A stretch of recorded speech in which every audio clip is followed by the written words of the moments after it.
Another day, another basketball stories na naman ang pagkukwentuhan natin.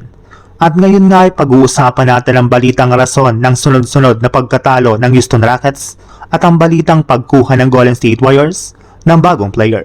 Simula nga po sa pagkakaroon ng Houston Rockets ng 3-game win streak ay nauwi nga po ito sa 2-game losing streak matapos silang matalo ng mga nagdaang araw.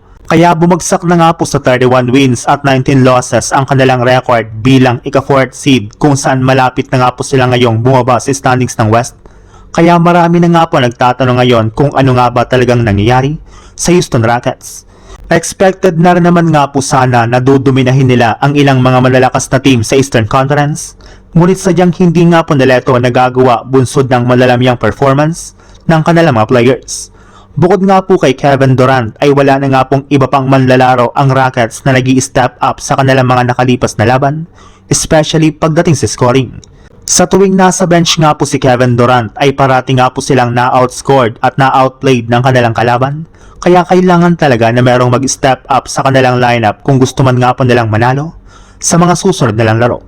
Sa ibang balita naman, matapos nga po na magtamo si Stephen Curry sa Golden State Warriors ng injury sa kanyang tuhod, ay si Pat Spencer na nga po ang literal na pumalit sa kanyang pwesto bilang playmaker sa kanilang opensa.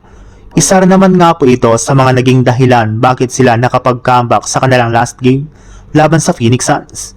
Ngunit base nga po sa pinakahuling inilabas na balita ngayong araw, hindi na rin naman nga po ito makakapaglaro sa mga susunod na laban ng Golden State Warriors since tuloy na nga po nagtapos ang kanyang two-way contract. Pero maaari rin naman nga po itong solusyonan ng GSW kung i-convert na nga po nilang kanyang two-way contract sa isang standard guaranteed contract kung saan mananatili na nga po siya sa kanilang team hanggang sa magtapos ang season.